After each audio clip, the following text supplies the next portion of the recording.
The courtroom was silent, save for the faint shuffle of papers and the distant hum of fluorescent lights. Sunlight streamed in through the tall, narrow windows, casting long shadows on the polished wooden floor. Seated high on the bench was Judge Monica Hayes, a woman whose mere presence commanded respect. Her gaze was sharp, her expression unreadable, a fortress built from years of holding people accountable, no matter their power or status. Opposite her, seated at the defense table, was Officer Ryan Brooks. Tall, broad-shouldered, and clean-cut, Ryan had the air of someone who had always expected the world to bend to his will. He leaned back in his chair, arms crossed, with a smirk tugging at the corner of his mouth. Confidence oozed from him like an oil slick, shiny but impossible to trust. The courtroom doors creaked open, and Marcus Bennett entered, flanked by his mother, Linda Bennett. Marcus walked gingerly, every step a reminder of the broken ribs and bruises that still painted his torso. His mother gripped his arm tightly, her eyes sharp and brimming with quiet strength. The air was thick with tension as they took their seats near the prosecutor. Monica cleared her throat, her voice steady and firm as she addressed the room. "Let us begin." The prosecutor stood, her voice ringing with measured authority. "Your Honor, today we address an abuse of power so glaring, so undeniable, that it shakes the very foundation of trust between law enforcement and the community they are sworn to protect. On the night in question, Officer Ryan Brooks violently assaulted Marcus Bennett, an unarmed civilian, without provocation or justification. The evidence, including dashcam footage, speaks for itself." From his seat, Ryan let out a barely audible scoff. His lawyer leaned over and whispered something into his ear, but Ryan barely reacted. His confidence was impenetrable, his belief in his immunity ironclad. Monica's voice sliced through the air. "Officer Brooks, you are here today not as a man in uniform, but as a citizen held to the same standards of justice as anyone else. This court will not allow power or privilege to distort the truth." For a fleeting moment, something flickered in Ryan's eyes, a flash of annoyance, perhaps even fear, but it was gone almost as quickly as it appeared. As Marcus adjusted in his seat, wincing slightly, Linda placed a gentle hand on his shoulder. Her expression was carved from granite, but the shine in her eyes betrayed the deep well of pain and anger simmering beneath the surface. Monica's gavel struck the bench with a sharp crack. "We will proceed with the opening arguments." The prosecutor stepped forward again. "The dash cam footage will show Marcus Bennett with his hands raised, offering no resistance." Officer Brooks approached with aggression, escalated the situation, and used excessive force, breaking ribs and causing lasting physical and emotional trauma. The question here isn't whether Officer Brooks used force, that much is clear. The question is whether we as a society will hold him accountable. Every word was a hammer driving a nail into the coffin of Ryan's arrogance. Yet, he remained still, arms crossed, lips curled in a faint smirk. Monica observed him carefully from the bench, her sharp eyes catching every micro-expression. Power had insulated men like Ryan for far too long, but today, here, in her courtroom, that insulation was wearing thin. Ryan's lawyer rose, adjusting his tie before addressing the court. "Your Honor, my client acted in the interest of public safety. The situation was tense, chaotic, and my client responded according to his training." A murmur rippled through the small crowd gathered at the back of the courtroom. Linda's hand gripped Marcus's shoulder tighter, her nails pressing into the fabric of his jacket. Monica raised her hand, silencing the room. "Enough. The evidence will speak for itself." The tension in the room was a living, breathing thing, a weight pressing down on everyone present. Each glance, every sigh, every flicker of movement felt magnified under the unblinking eye of justice. As the dashcam footage was prepared to be shown, Ryan shifted slightly in his seat for the first time. His smirk faltered just enough for Monica to notice.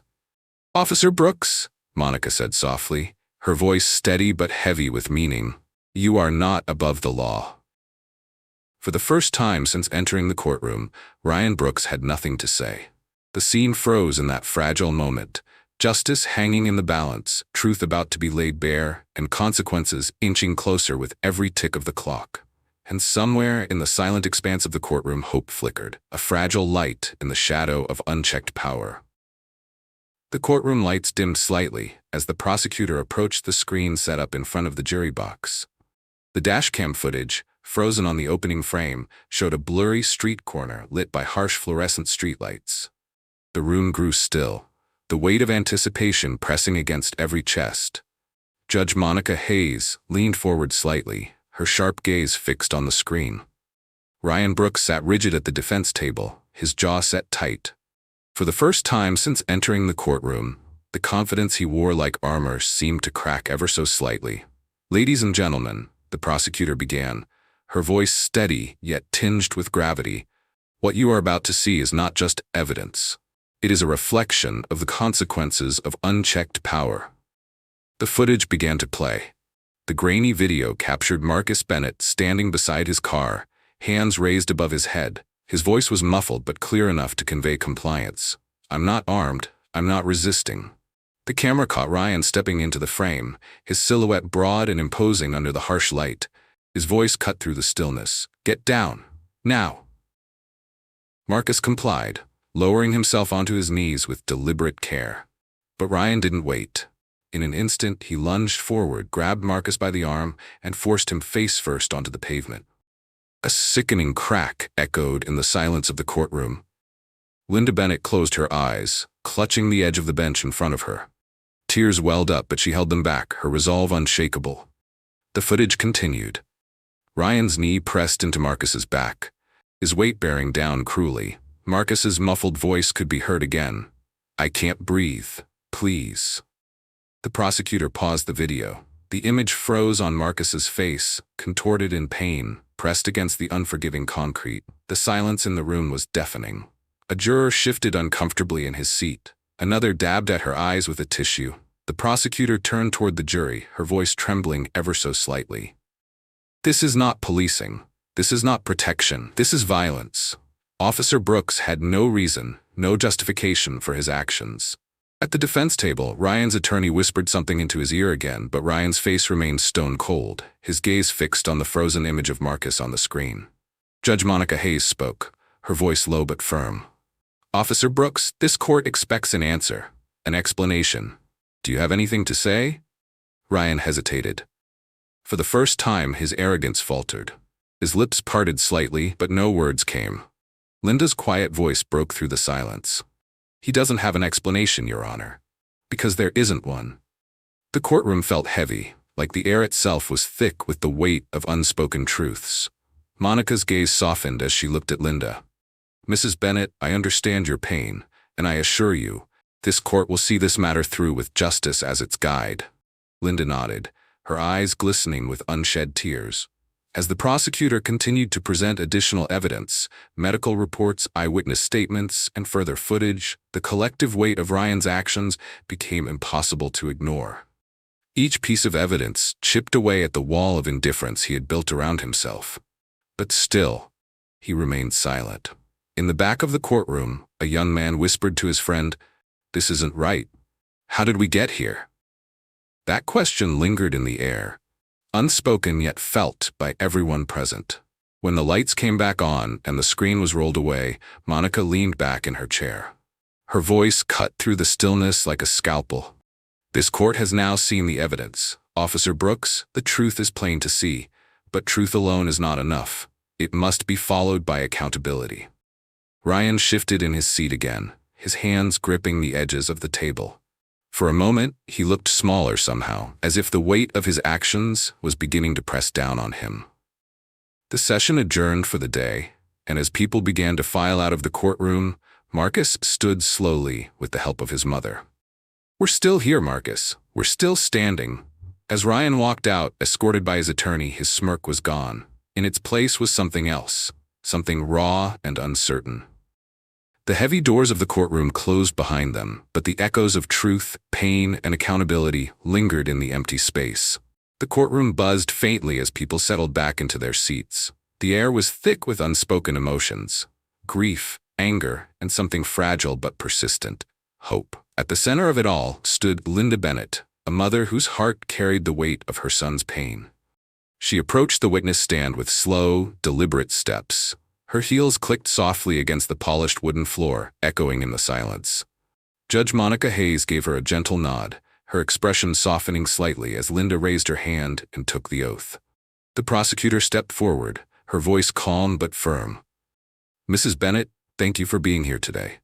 Please tell the court about the night your son, Marcus, was assaulted by Officer Brooks."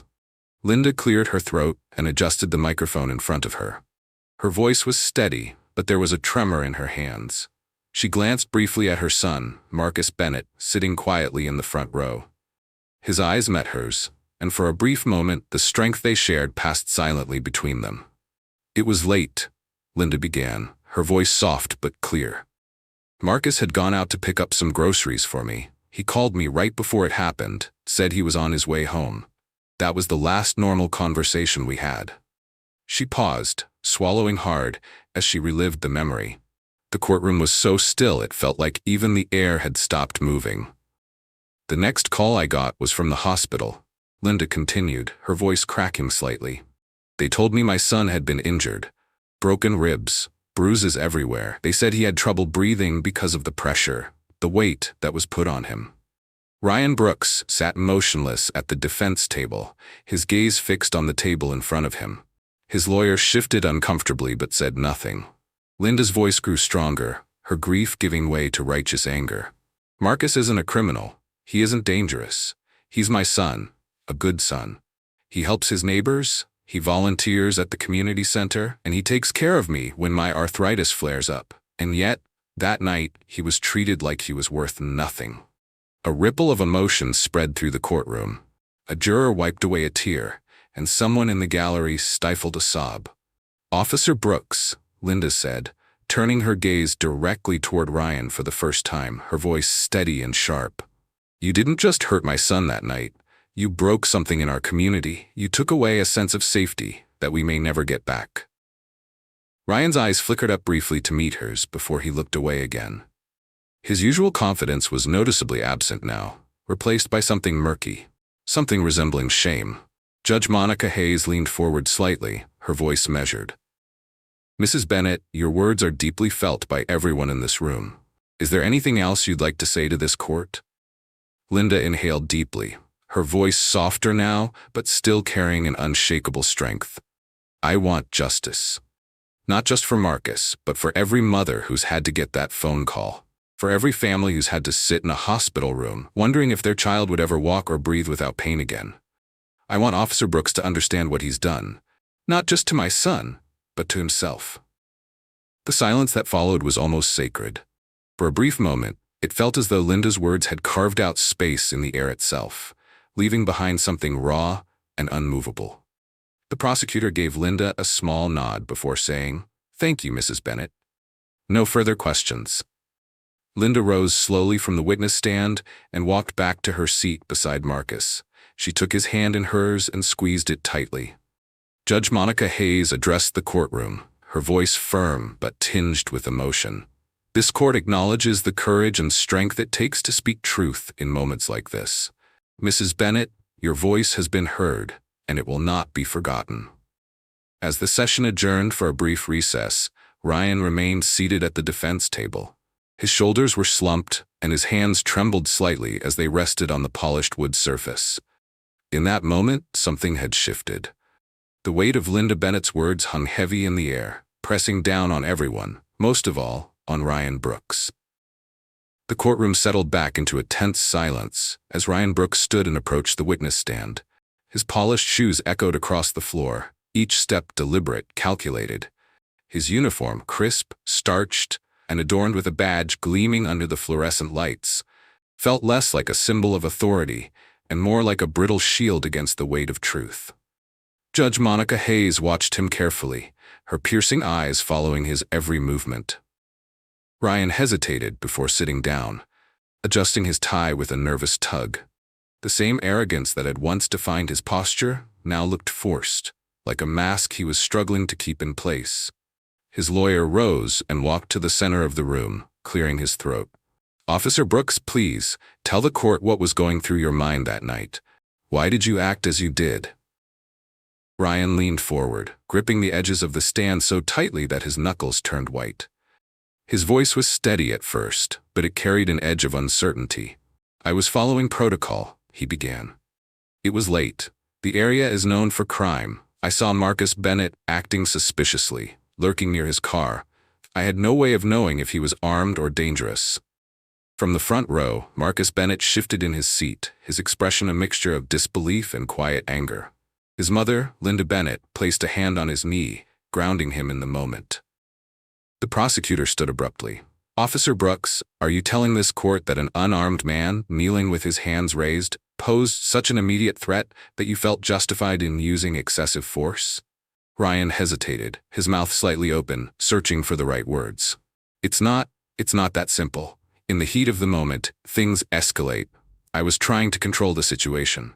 The prosecutor's voice cut sharply. "Control? By breaking his ribs? By pinning him to the ground while he begged for air?" Ryan flinched as if the words were physical blows. His lawyer stepped in. "Objection, Your Honor." Badgering the witness, Judge Monica Hayes raised her hand, silencing the room. "Sustained.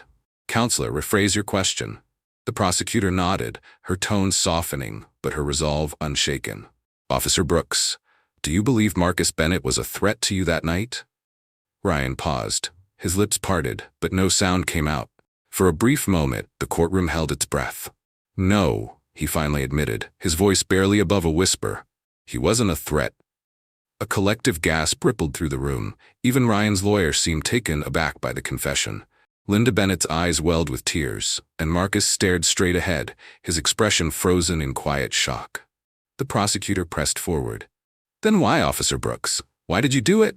Ryan swallowed hard, his voice trembling now. Because I could. Because I've done it before, and nothing happened. Because no one ever questions us. Not really." The words hung heavy in the air, each syllable adding weight to the already suffocating tension in the room.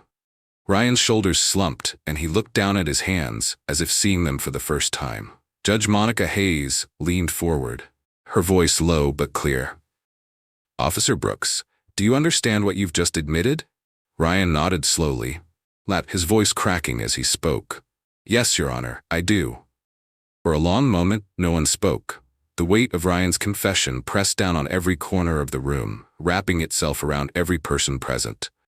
The gallery was silent, save for the faint sound of someone quietly weeping. Judge Hayes's voice broke the stillness.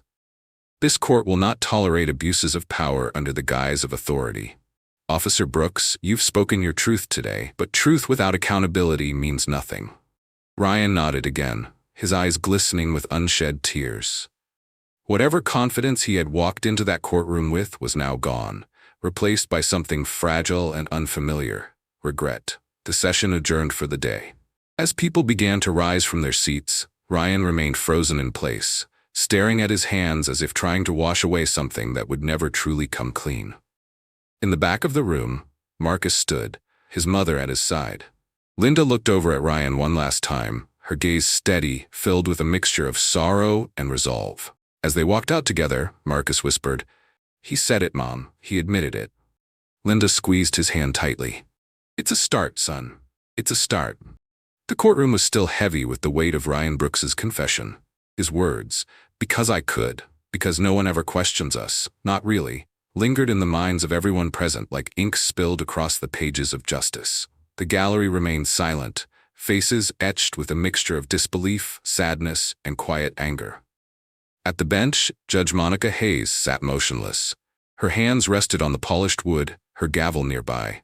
She had spent years on the bench, presiding over countless cases, witnessing countless lives unravel before her eyes. But this felt different. This felt like a wound in the very fabric of the community she had sworn to protect. She drew in a slow breath, her voice steady but carrying the weight of deep emotion. "This court will now address the matter at hand.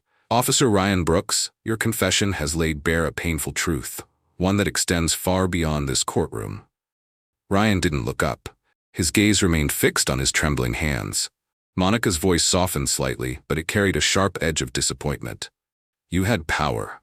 Power to protect, to serve, to make this community safer. And instead you chose to abuse it. You chose to break the very oath you swore to uphold." The prosecutor shifted slightly, her eyes locked on Monica, knowing this was the moment where justice would either falter or stand firm.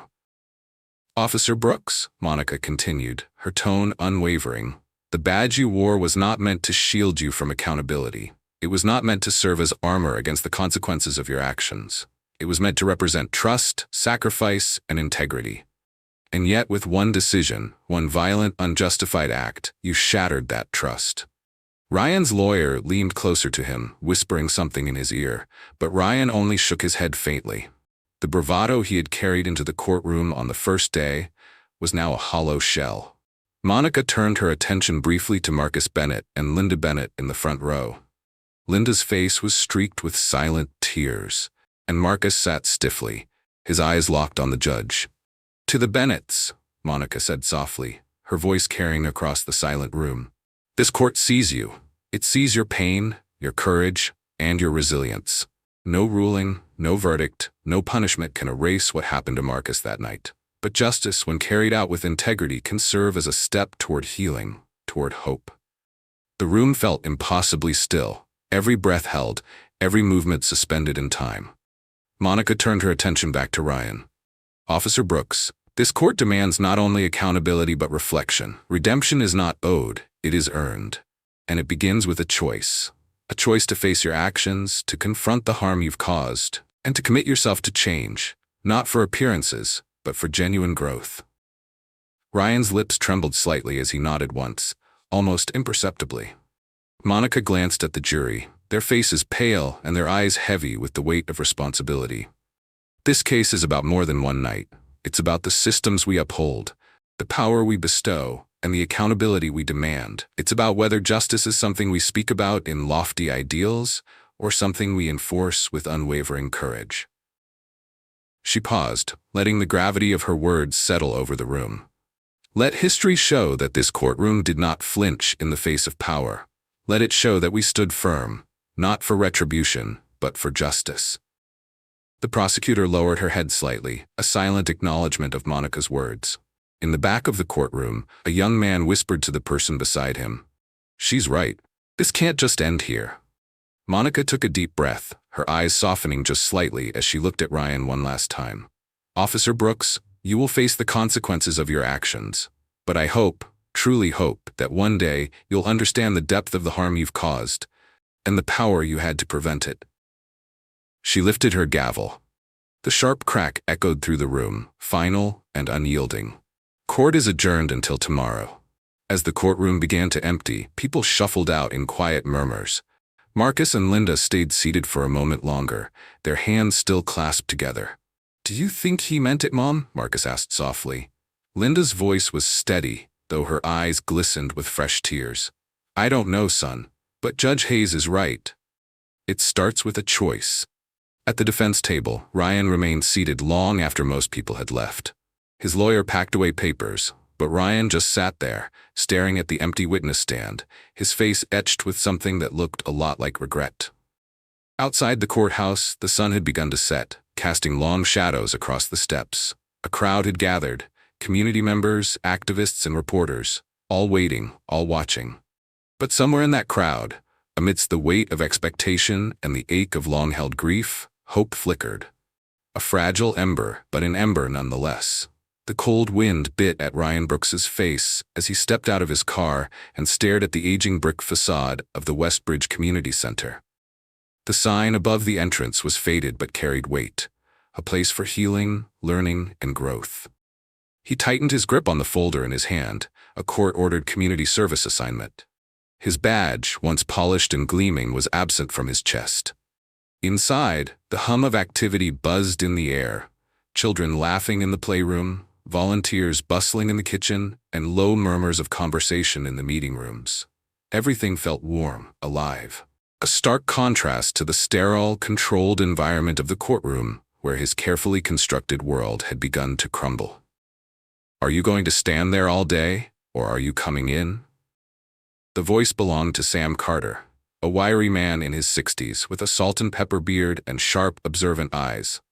He was the center's director, a man who had seen more broken souls pass through these doors than he could count. His gaze lingered on Ryan's face for a moment, before he turned and walked inside without another word. Ryan followed, his polished shoes squeaking against the linoleum floor. The community center was a kaleidoscope of stories: single mothers balancing toddlers on their hips, teens helping elders navigate smartphones, and men and women wearing the tired faces of people carrying invisible burdens. Sam led Ryan into a small office. The walls were lined with photos of smiling volunteers and framed quotes about justice, kindness, and second chances. "So," Sam said, lowering himself into a worn leather chair, "court-ordered community service. That's how most people end up here, isn't it?" Ryan hesitated, his voice quieter than usual. "I'm here to do what's required of me." Sam leaned back, his arms crossed. "That's the problem right there. You're not here to do anything. You're here to see, to listen, to understand." Ryan shifted uncomfortably, avoiding Sam's penetrating gaze. "Follow me," Sam said, standing abruptly. They walked through the center, weaving past groups of people who either didn't recognize Ryan or deliberately ignored him. The weight of his past actions clung to him like a shadow, impossible to shake. In the community kitchen, Maria Lopez, a volunteer in her late 40s, stirred a pot of soup while chatting with a young boy helping her peel carrots. She glanced up and met Ryan's gaze for a fleeting second before turning away. "That's Maria," Sam said softly. Her son was arrested last year for loitering. He wasn't doing anything wrong, just waiting for a ride. But someone decided he looked suspicious. "Sound familiar?" Ryan's throat tightened, but he said nothing. Sam led him further into the building, pausing outside a small art room where children were painting colorful murals on long sheets of butcher paper. In the corner, David Kim, a high school senior with paint-splattered hands, was quietly helping a younger boy with his brushstrokes. "David's dad was deported 2 years ago," Sam said. "His mom works 3 jobs. David practically grew up in this center. Kids like him, they look at uniforms like yours and see fear, not safety." Ryan's shoulders slumped slightly. He could feel the weight of every pair of eyes in the building, even the ones that didn't look directly at him. Sam finally stopped in front of a corkboard covered in handwritten notes. "This," he said, tapping one of the notes, "is the wall of promises. Every volunteer, every community member, every visitor writes down one thing they'll do to make this place better." Ryan stared at the notes, each one scribbled in different handwriting. "I will listen more. I will show kindness to strangers. I will make my community proud." For a long moment, Ryan stood frozen. The silence around him felt deafening, each word on the wall screaming louder than the last. "What do you want me to do here?" Ryan asked finally, his voice cracking slightly. Sam's expression softened, his sharp eyes losing some of their edge. "Start by cleaning the kitchen. Wash dishes, sweep floors. And while you're at it, keep your eyes open. You'd be amazed at what you'll see when you stop looking down on people." Ryan nodded, his jaw tight as he turned toward the kitchen. Hours later, Ryan stood over a sink filled with soapy water, scrubbing stubborn stains from metal trays. His shirt sleeves were rolled up, and sweat dripped from his brow.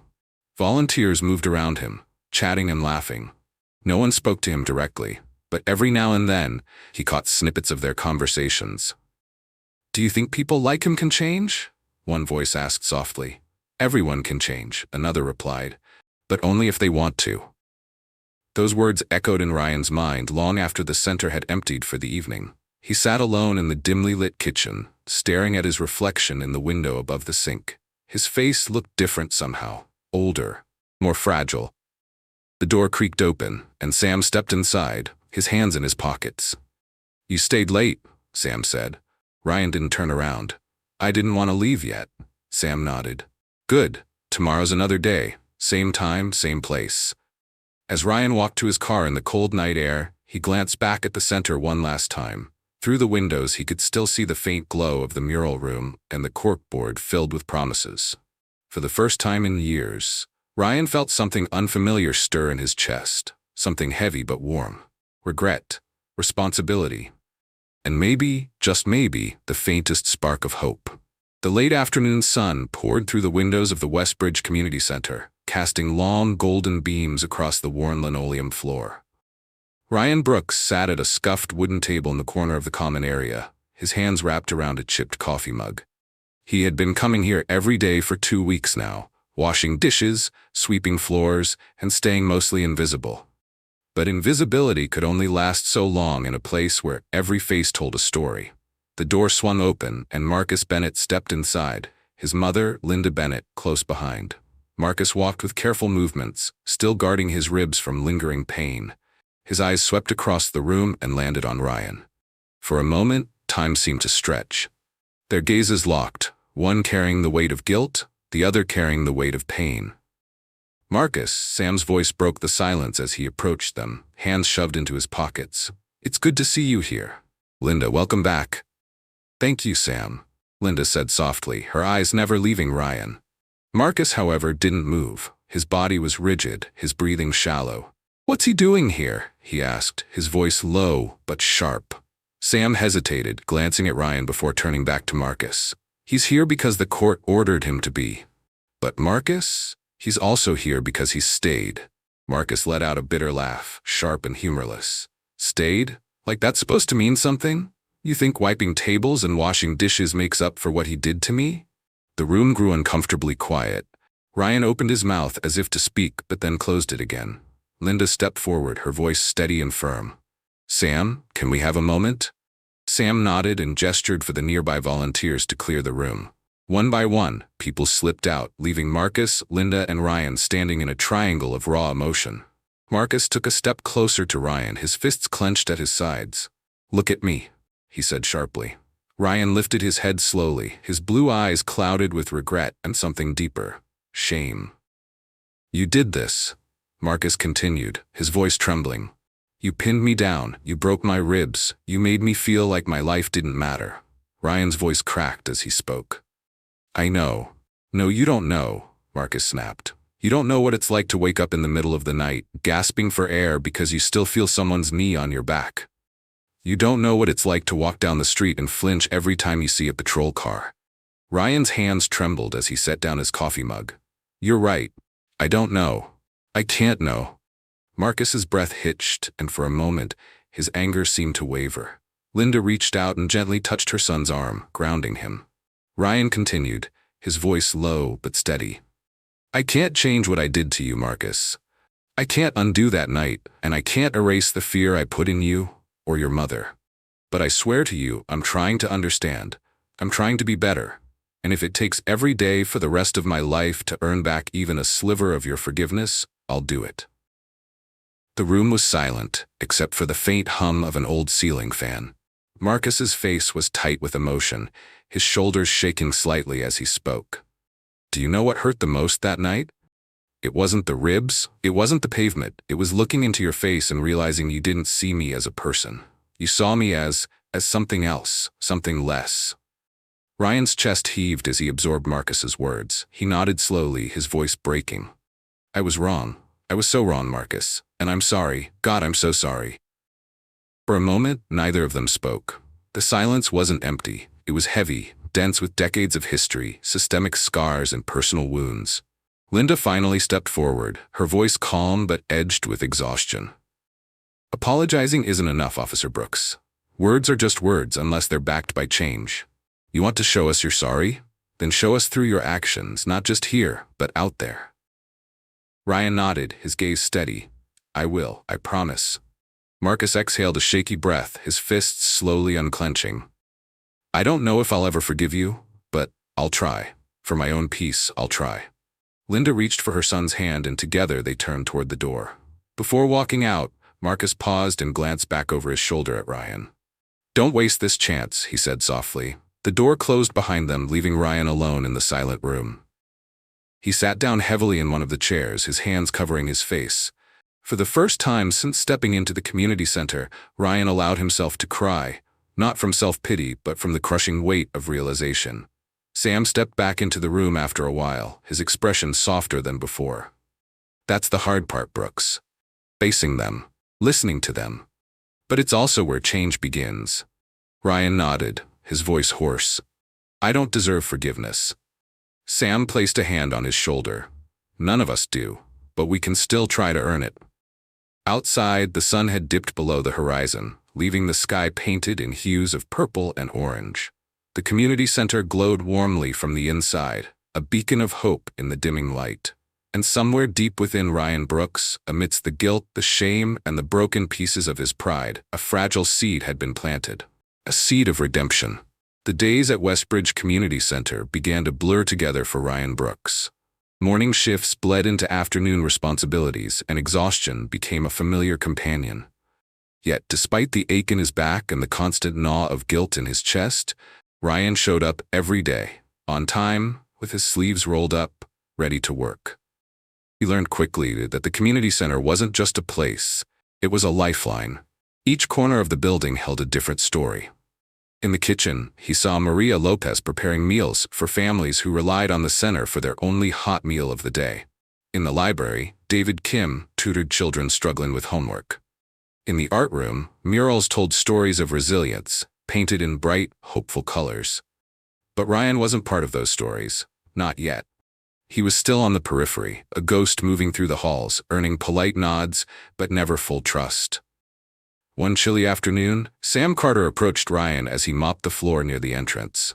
Sam's sharp eyes softened slightly as he leaned against the doorframe. "You're still here," Sam said. Ryan paused, resting his weight on the mop handle. "Where else would I be?" Sam smirked faintly. "Fair point. Come with me. I want you to meet someone." Ryan followed Sam through the winding hallways to a small activity room at the back of the center. Inside, a group of teenagers sat in a loose circle, discussing something with animated gestures. At the center of the group sat Jasmine Reynolds, a 17-year-old with piercing brown eyes and an intensity that made her seem older than her years. "This is Jasmine," Sam said. "She runs our youth outreach group." Jasmine stood up, her arms crossed over her chest. "And what's he doing here?" Sam's calm voice filled the space. "He's here to learn, Jasmine, and maybe if he listens hard enough to help." Jasmine didn't look convinced. "Helping? From him? The guy who—" She stopped herself, biting down on her words. Ryan met her glare head-on. "I don't expect you to trust me. Honestly, I don't think you should. But I'm here to listen. That's all I can offer right now." The room fell silent. Jasmine studied him for a long moment before nodding sharply. "Fine, sit down. And don't talk unless someone asks you to." The teenagers shifted to make space for Ryan in the circle. He lowered himself onto the floor, feeling clumsy and out of place. Around him, the group resumed their discussion about an upcoming community event, a fundraiser to support after-school programs. Ryan listened, absorbing every word.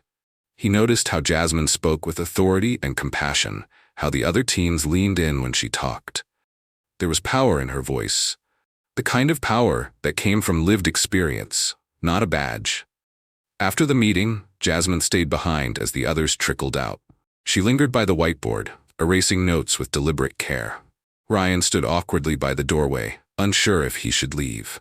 "You know," Jasmine said suddenly, her voice low, "it's not just about Marcus. It's about all of us. People like you don't see us. You see trouble. You see something to control."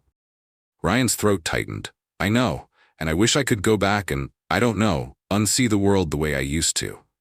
Jasmine turned around, her eyes narrowing. "You can't, but you can choose what you see now. And if you're serious about being here, about helping, then show up, not just physically, but really show up." Ryan nodded, his voice quiet. "I will." As Jasmine walked past him, she paused briefly. "There's a food drive tomorrow morning. Be there, and don't mess it up." The next morning, Ryan stood outside the community center, wearing a faded volunteer apron and holding a clipboard. Families began arriving, carrying empty bags and hopeful smiles. Ryan worked alongside Maria Lopez, loading boxes of food into cars, helping elderly visitors carry bags to the sidewalk, and occasionally exchanging shy smiles with children clutching stuffed animals. At one point, a little girl with bright pink braids approached him. She tugged at his sleeve and held out a crumpled drawing. It was a simple crayon sketch of the community center, with stick figures holding hands underneath a bright yellow sun. "This is for you," she said shyly before running back to her mother. Ryan stared at the drawing, his vision blurring slightly. It was such a small gesture, innocent, unfiltered, but it hit him harder than any courtroom sentence or lecture ever could. As the sun dipped low on the horizon and the food drive wound down, Ryan found himself sitting on the curb, the drawing still clutched in his hand. Sam approached, lowering himself onto the concrete beside him. "You did good today." Sam said. Ryan shook his head. It doesn't feel like enough. Sam sighed, looking out at the emptying parking lot. It never will. But redemption isn't about erasing the past, it's about building something better from the wreckage. Ryan looked down at the crayon drawing again, the bright sun smiling back at him. I want to keep showing up, Sam. I don't know how to fix this, but I want to keep trying. Sam patted Ryan's shoulder before rising to his feet. Then you're already on the right path. As Ryan sat alone in the fading light, a strange feeling stirred in his chest.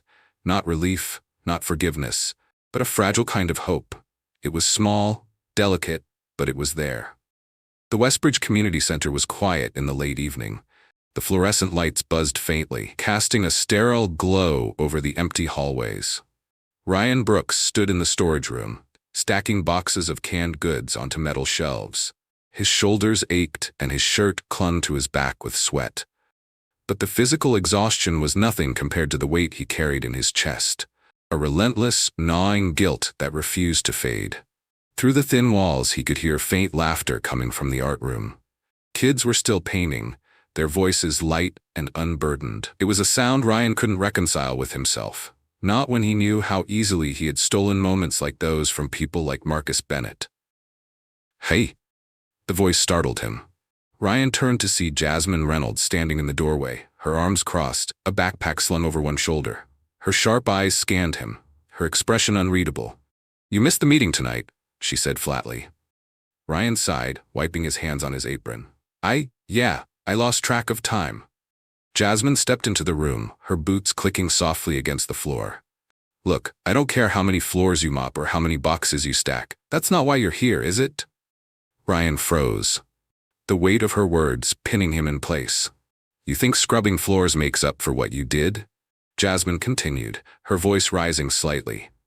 You think carrying boxes erases the fact that you saw Marcus on the ground, gasping for air, and you kept going? Ryan's jaw tightened as he turned away from her. I know it doesn't. But I don't know what else to do, Jasmine. Tell me what to do, and I'll do it. To do, Jasmine. Tell me what to do, and I'll do it. Jasmine shook her head, her voice trembling now. It's not about what you do, Ryan. It's about what you see. Have you really looked at the people here? Have you really listened to them? Or are you just checking boxes and hoping it's enough to silence your guilt? The words hit him like a fist to the chest. Ryan dropped the box he was holding, the cans inside clattering to the floor. He leaned against the metal shelving, his head hanging low. I'm trying, he whispered, his voice barely audible. I'm trying so hard, Jasmine, but every time I close my eyes, I see his face, I hear his voice, and I hate myself for it. For the first time, Jasmine's expression softened. The anger in her eyes gave way to something else, something tired, something familiar. You know, my brother was stopped by the police last year, she said softly. He wasn't doing anything wrong, just walking home from a friend's house. They made him sit on the curb for an hour in the rain while they searched him. He cried when he got home. He's 14. Ryan looked up at her, his face etched with raw regret. I'm not telling you this to make you feel worse, Jasmine continued. I'm telling you because you need to understand that it's not just about Marcus. It's about all of us. Every kid who flinches when they see flashing lights, every mother who holds her breath until her son walks back through the front door. Ryan closed his eyes briefly, nodding as a tear slipped down his cheek. I'm so sorry, Jasmine, for everything.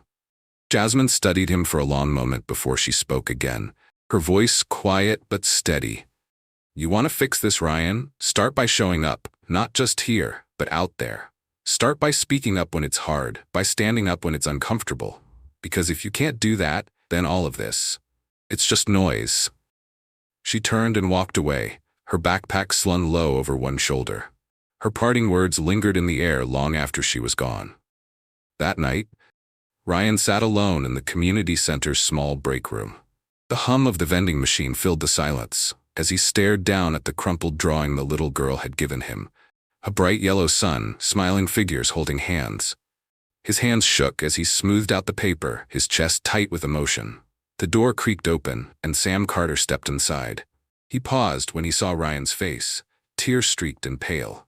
You know, Sam said softly, sitting down across from him, it's okay to feel this way. It's supposed to hurt. If it didn't, none of this would matter. Ryan let out a shaky breath, his voice cracking. I don't know how to make this right, Sam. I don't know how to. Sam held up a hand, stopping him mid-sentence. You don't make it right, Ryan. You carry it with you, every day. You carry it until it shapes you into someone better. Someone who doesn't look away. Someone who doesn't stay silent.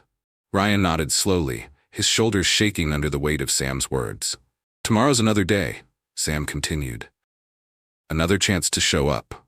Another chance to listen. You can't erase the past, but you can stop it from repeating itself. Ryan wiped at his face, his voice barely above a whisper.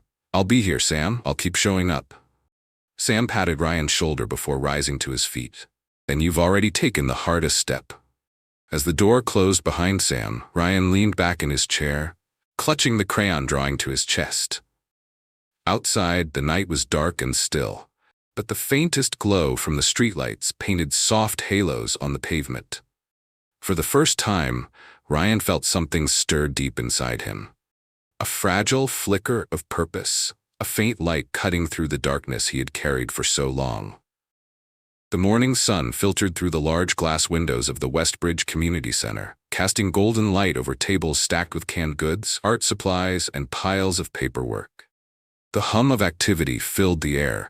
Volunteers bustled around, children chattered excitedly in the art room, and the faint scent of freshly brewed coffee drifted from the kitchen. At a folding table near the entrance, Ryan Brooks stood with a clipboard in hand.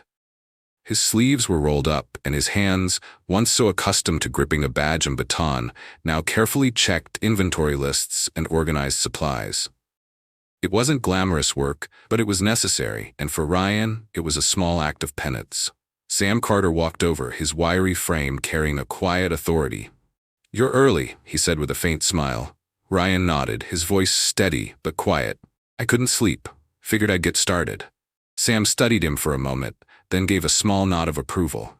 Good. There's a shipment of winter coats coming in today. We'll need help organizing them. Ryan set down the clipboard. I'll handle it. In the back room, boxes of winter coats sat piled against the walls, each labeled with sharp black marker. Ryan knelt down and started unpacking them one by one, sorting them by size and type. The work was repetitive, but there was something grounding in the rhythm of it, something almost meditative. The door creaked open, and a familiar voice broke the silence. Need a hand? It was Marcus Bennett. He stood in the doorway, his hands shoved deep into the pockets of his hoodie. His posture was cautious, his expression unreadable. Ryan froze for a moment before clearing his throat. Yeah, sure, there's plenty to do. Marcus stepped inside, picking up a box and placing it on the table beside Ryan. They worked side by side in silence for a while, the only sounds being the rustle of plastic packaging and the faint hum of a heater in the corner. After a long while, Marcus spoke. You ever think about that night? Ryan stopped mid-motion, his hands hovering over a stack of jackets. His voice was low, almost a whisper. Every day. Marcus nodded, his eyes still fixed on the coat he was folding. Good, you should. They continued working, the silence between them heavy but no longer hostile. It was a fragile truce, an unspoken acknowledgement that healing, if it ever came, would be slow and uneven. As Marcus set down another coat, he looked over at Ryan. You know, showing up here, it's not nothing. But it's not everything either. Ryan met his gaze. I know, but I'm not leaving, Marcus. I'm not walking away from this. For the first time, Marcus's face softened slightly. It wasn't forgiveness, not yet, but it was something. A crack in the wall, a faint light seeping through. Later that afternoon, Ryan found himself in the art room, helping Jasmine Reynolds set up supplies for a mural project. The room was chaotic but vibrant, with kids dipping brushes into bright paints and giggling as they worked on their canvases. Jasmine glanced at Ryan as she arranged a row of paint jars. You're still here. Ryan gave a small shrug. Yeah, still here. One of the younger kids, a boy no older than 7, tugged at Ryan's sleeve. Mister, can you help me paint the sun? Ryan knelt down, his voice gentle. Sure, buddy. What kind of sun do you want to paint? The boy grinned, his teeth missing in places. A big one. The biggest sun ever.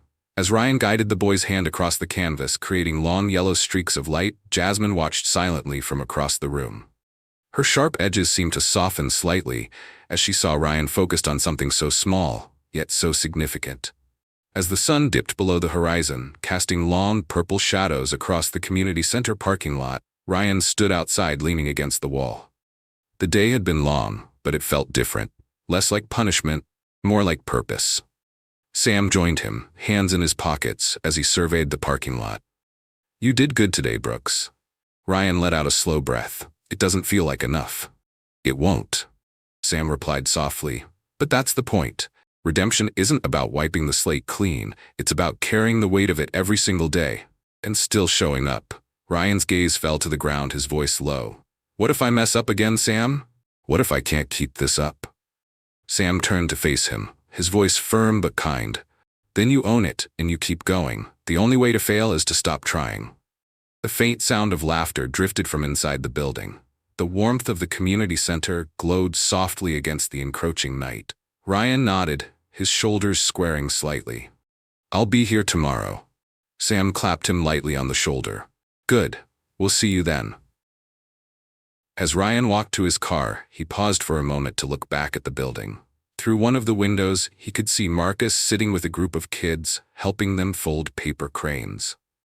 Jasmine stood nearby, her face lit with the faintest smile. For the first time in a long time, Ryan allowed himself to believe, just a little, that change was possible. That maybe, just maybe, he could start building something better from the ruins of his past. The hum of the fluorescent lights in the Westbridge Community Center kitchen felt unusually loud in the silence of the evening. Ryan Brooks stood at the stainless steel sink, sleeves rolled up, scrubbing pots and pans long after the volunteers had gone home. The quiet should have been peaceful, but it wasn't. It was heavy, a silence filled with questions he couldn't answer and regrets he couldn't erase. The past weeks had been a blur of small, relentless steps, loading boxes, sweeping floors, listening to stories he couldn't forget. And yet, despite his efforts, despite showing up every day, Ryan felt as though he was standing at the edge of something vast and uncharted, afraid to step forward. The faint sound of footsteps broke his trance. Sam Carter leaned against the doorframe, arms crossed over his chest, observing Ryan in silence for a moment. "Place is spotless, Brooks," Sam said softly. "You trying to make yourself disappear into those dishes?" Ryan smirked faintly but didn't look up. "Just trying to stay busy." Sam walked into the kitchen, grabbing a rag from the counter and wiping down a nearby table. "Staying busy doesn't mean you're making progress, you know. Sometimes you gotta stop moving to see where you actually are." Ryan let out a shaky breath, his hands still submerged in the soapy water. "I don't know how to let myself stop, Sam. Every time I try, every time it gets quiet, I see him. Marcus, I hear his voice. I see his face on the pavement, and it doesn't go away." Sam set the rag down and leaned on the counter, his voice low but steady. "You think you're the only one who carries ghosts like that, Ryan? The only one who lies awake at night, wishing they'd made a different choice, said something different, walked a different path?" Ryan finally looked up, his tired eyes meeting Sam's. "But I had a choice, Sam. I had every choice that night, and I made the wrong one." The silence that followed was thick, pressing in from every side. Sam's expression softened slightly, and he spoke with the weight of someone who had carried his own share of regrets. "Look, Ryan, you can't rewrite that night. You can't erase it. But the question isn't whether you can fix the past. It's whether you're brave enough to face the man in the mirror every single day. To keep showing up, knowing you'll never be able to fully pay back the debt you owe." Ryan leaned against the sink, his head hanging low. "What if it's not enough, Sam? What if I'm not enough?" Sam's voice cut through the air with quiet clarity. "You're not supposed to be enough, Ryan. None of us are. But every day you show up here, every time you listen instead of speaking, every time you put someone else's needs above your own, you're building something. And maybe, just maybe, that's what redemption looks like." Later that night, unable to sleep, Ryan found himself standing outside Marcus Bennett's house. The modest single-story home was dark except for one dim light in the front window. Ryan's breath fogged in the cold air as he debated whether to knock. His feet felt like they were made of lead, his pulse loud in his ears. After a long moment, he stepped back, shaking his head. Not tonight, he thought. Not like this. But as he turned to leave, the door creaked open. "Ryan?" It was Linda Bennett, wearing a thick robe and slippers. Her hair was wrapped in a scarf, and her eyes, though tired, were sharp and clear. Ryan froze. "Mrs. Bennett, I'm sorry, I shouldn't have come here. I didn't know where else to go." Linda stepped onto the porch, folding her arms across her chest against the cold. "You're here now. Might as well speak." Ryan swallowed hard, his voice trembling slightly. "I don't know how to make this right, Mrs. Bennett. Every day, I try to show up, to do something good, something meaningful, but it feels like no matter what I do, it'll never be enough. Like no matter what I do, it'll never be enough." Linda studied him for a long moment, her expression unreadable. Then she spoke, her voice calm, yet heavy with truth. "You're right, Ryan. It will never be enough. Not for Marcus, not for me, and not for the countless others who've been hurt by people in your position. But redemption, it's not about being enough. It's about being better every day, every choice, every interaction. That's the road you've chosen, and it's not an easy one." Ryan's chest heaved as he tried to steady his breathing. "Does he hate me, Marcus?" Linda's eyes softened slightly. "No, he doesn't hate you, but he carries what you did with him every day, and that's not something that fades quickly." Ryan nodded slowly, his voice breaking. "I'm so sorry." Linda reached out and placed a gentle hand on his arm. "Ryan, guilt can crush you or it can shape you, but it's your choice which one it'll be." She turned and walked back inside, leaving Ryan alone on the porch. The night air was sharp against his face, and his breath came in ragged gasps as he sat on the steps, his head in his hands. The road to redemption stretched out before him, long, winding, and uncertain. But for the first time, Ryan felt a flicker of resolve deep in his chest. He stood up, wiped his face with the back of his sleeve, and walked back toward his car. In the rearview mirror, his reflection stared back at him. A man burdened, but not broken. Somewhere deep in the stillness of the night, the faintest light began to shine. A fragile, flickering reminder that even in the darkest places, change is possible. The morning light filtered through the wide glass windows of the Westbridge Community Center, bathing the worn tables and chairs in a soft glow. The space buzzed with quiet activity. Volunteers moved with purpose, children's laughter trickled in from the art room, and the faint smell of coffee lingered in the air. But despite the usual warmth of the center, an undercurrent of tension threaded through the space. Ryan Brooks stood near the entrance, clipboard in hand, but his usual focus was absent. His eyes kept darting toward the small television mounted on the wall in the corner, where news anchors discussed a recent community protest against police violence. Images of raised fists and tear-streaked faces flickered across the screen, and Ryan felt a hollow ache in his chest. He turned to see Sam Carter approaching, a mug of coffee in hand. Sam's face was etched with concern. "You've been staring at that TV for 15 minutes, Ryan. What's on your mind?" Ryan hesitated, his voice low. "They're talking about accountability, Sam, about change, but I was part of the problem. I still am." Sam studied him carefully. "The problem isn't that you were part of it, Ryan. It's whether you're willing to be part of the solution now." Ryan swallowed hard, his voice trembling. "I need to say something, Sam. Not here, not just to the people at this center. I need to say something to everyone." Sam's brow lifted slightly. "Are you sure about that? Once you step into that light, there's no going back. You'll have to own every part of your story, every mistake, every decision." Ryan's jaw tightened, his voice steadier now. "I know, but if I stay silent, I'm still part of the problem." That afternoon, Sam arranged for Ryan to speak at a community meeting in the center's gymnasium. The room was filled with folding chairs arranged in neat rows. The air buzzed with quiet anticipation as people began to fill the seats. Volunteers, parents, teenagers, local activists, and members of the press, their cameras already set up in the back. At the front of the room, a simple wooden podium stood on a makeshift stage. Ryan stood behind it, gripping the edges so tightly his knuckles turned white. His heartbeat thundered in his ears, and for a brief moment he considered walking away. But then he saw Marcus Bennett sitting in the third row, his mother Linda beside him, and Jasmine Reynolds leaning against the back wall with her arms crossed. Their faces held no expectations, only quiet observation. Ryan took a deep breath and leaned toward the microphone. His voice trembled slightly as he began. "My name is Ryan Brooks. I used to wear a badge, and I used to believe that the power that came with it made me untouchable." The room fell completely silent. Cameras clicked faintly, and a few people shifted uncomfortably in their seats. "There was a night not long ago when I abused that power. I hurt Marcus Bennett, a young man who did nothing wrong. I pinned him to the ground, I broke his ribs, and I ignored his cries for help. And the truth is, I did it because I could. Because I thought I'd get away with it." His voice caught, but he pushed forward. "I was wrong. And I carry that night with me every single day. It's a weight I'll never be able to put down. But carrying it isn't enough, not if I don't do something with it." Ryan scanned the crowd, his voice growing stronger now. Accountability isn't just about punishment. It's about reflection, about change, about making sure the harm we cause doesn't get repeated. And that starts with me. It starts with owning what I did and making sure I never, ever allow myself to look away from injustice again. From the corner of the room, Jasmine Reynolds shifted slightly, her arms dropping to her sides. "I'm not asking for forgiveness.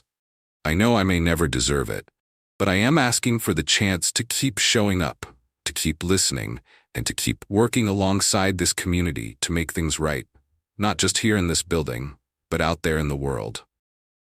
Ryan's voice softened, cracking slightly at the edges. "To Marcus, to Mrs. Bennett, to everyone I've let down, I'm sorry, and I promise I will spend every day I have left working to honor that apology with my actions." The silence that followed was heavy, filled with 1,000 unspoken words. Ryan stepped back from the podium, his hands shaking slightly, and for a long moment, no one moved. Then, a sound broke through. A single clap. It was soft, hesitant. But then another followed. And another. The applause grew louder, spreading across the room until it became a wave of sound that washed over him. Ryan's eyes met Marcus's across the room. Marcus gave a small nod, just once, but it carried more weight than any words ever could. Later that evening, as the crowd dispersed, Ryan found himself standing in the empty gym, staring at the podium. Sam walked over, his hands in his pockets, his voice quiet. "You said what needed to be said, Ryan. That took courage." Ryan let out a shaky breath, his shoulders sagging with exhaustion. "It feels heavy, like I just opened something I can't close again." Sam nodded. "That's because you did, and that's a good thing." The gym doors creaked open, and Marcus walked inside, his movements slow but deliberate. Ryan turned to face him, his breath catching slightly. Marcus spoke first, his voice low but clear. "You said it, Ryan. You said it out loud in front of everyone. That matters." Ryan nodded, his throat tight. "I meant every word." Marcus looked at him for a long moment, then extended his hand. Ryan hesitated for just a second before taking it. Their handshake was firm, brief, but in that small gesture lay something fragile. Trust, perhaps, or the seed of it. As Marcus walked away, Ryan exhaled deeply, his chest rising and falling with the weight of everything unspoken. Sam clapped him lightly on the shoulder. "This isn't the end, you know? It's just another beginning." Ryan nodded, his gaze fixed on the empty chairs, the fading echoes of applause still lingering in the air. The sky over the Westbridge Community Center was painted in hues of soft orange and lavender as the sun began its slow descent. A gentle breeze rustled the trees lining the sidewalk, carrying the faint laughter of children playing nearby. The center stood bathed in golden light, a symbol of resilience, of second chances, and of fragile hope. Inside, Ryan Brooks stood in the art room, carefully pinning a freshly painted mural to the corkboard. The mural was vibrant, a tapestry of colors showing children holding hands beneath a brilliant sun. The same sun that had appeared in the crayon drawing gifted to him weeks ago. It felt like a full circle moment, though Ryan knew his journey was far from over. The door creaked open behind him, and Sam Carter walked in, hands stuffed into the pockets of his worn jacket. He glanced at the mural before turning his sharp yet kind eyes toward Ryan. "You've been here every day, Brooks. And not just physically. You've been here." Ryan nodded, his voice steady. "I needed to be. I still do." Sam studied him for a moment before speaking. "You know, when you first walked through those doors, I didn't think you'd last a week. But you stayed, and you've done more than just show up. You've listened, you've learned, and you've started to see." Ryan turned back to the mural, his voice quiet but resolute. I don't want to waste the chance I've been given, Sam. I can't change what I did to Marcus or the harm I caused. But every day, I can choose to do better, to be better. In the kitchen, Maria Lopez was bustling over a pot of stew, the warm aroma filling the air. Ryan walked in, rolled up his sleeves, and grabbed a ladle without being asked. Maria glanced at him out of the corner of her eye, a faint smile tugging at her lips. "You're getting better at this," she said softly. Ryan chuckled. "Give me a few more weeks, and I might even stop burning the bread." Maria's smile grew, and for a fleeting moment, the warmth in her expression felt like forgiveness, or at least the beginning of it. Outside, in the fading light of dusk, Marcus Bennett sat on the steps of the community center, his hoodie pulled tight around him. Ryan approached cautiously, hands tucked into his pockets. "Mind if I sit?" Ryan asked.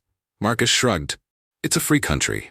They sat side by side in silence, the air thick with unspoken words. The distant sound of children playing mingled with the faint hum of traffic. After a long pause, Marcus spoke, his voice low but clear. "You know, I didn't think I'd ever want to see you again. And honestly, some days, I still don't." Ryan nodded, his throat tight. "I understand." "But," Marcus continued, turning to look at Ryan directly, "I've been watching you, here, with the kids, with Jasmine, with my mom, and I see you trying." Ryan swallowed hard, his voice barely above a whisper. "I'll keep trying, Marcus, every day." Marcus nodded slowly, his gaze drifting back to the horizon. "Good." For a brief moment, the weight between them felt lighter, not gone, but lighter. It wasn't forgiveness, but it was something. A bridge, fragile and narrow, but sturdy enough to hold their shared weight. The following week, Ryan stood at a podium again, this time at a local school assembly. Rows of teenagers stared back at him, some skeptical, others curious.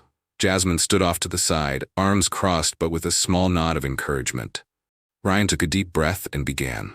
"I used to believe that wearing a badge made me untouchable, that it gave me power.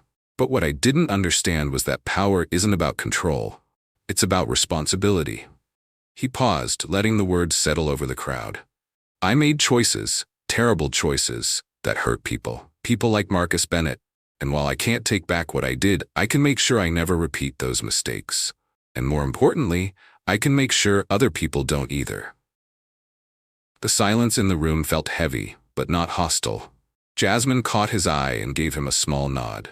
Over the following months, Ryan became a consistent presence at the Westbridge Community Center and beyond. He helped organize workshops on de-escalation techniques for local police officers. He worked with Jasmine to create a mentorship program for teens. He showed up at protests, not as an authority figure, but as an ally. And every day, he showed up to the community center, sleeves rolled up, ready to work, no matter how small the task. One evening, Linda Bennett approached him as he was cleaning paintbrushes in the art room. Her voice was soft but firm. "Ryan, you've done good work here. You've shown up, and you've done it humbly. That means something." Ryan turned to face her, his voice steady. "Thank you, Mrs. Bennett. That means more to me than you know." Linda nodded, her eyes glistening slightly before she turned and walked away. On a crisp autumn afternoon, Ryan stood in the courtyard of the community center, watching as children played tag, teens painted murals, and parents chatted over coffee. The sun dipped low in the sky, casting everything in a golden glow. Sam walked up beside him, hands in his pockets. "Looks like home, doesn't it?" Ryan nodded, his voice quiet but full of emotion. "Yeah, it does." They stood in silence for a moment before Sam spoke again. "Redemption isn't a finish line, Ryan. It's a road, and it's one you have to walk every single day." Ryan smiled faintly, his gaze still on the bustling courtyard. "Then I'll keep walking, Sam." In that moment, the weight Ryan carried didn't disappear, but it felt lighter, more evenly distributed across the shoulders of the community he was now a part of. A community he had once harmed, but now, in some small way, was helping to heal. The road ahead was long, uncertain, and filled with challenges. But for the first time in a long time, Ryan Brooks felt ready to walk it, one step at a time. And somewhere in the golden light of that autumn afternoon, hope shimmered. Not loud or grand, but steady and enduring.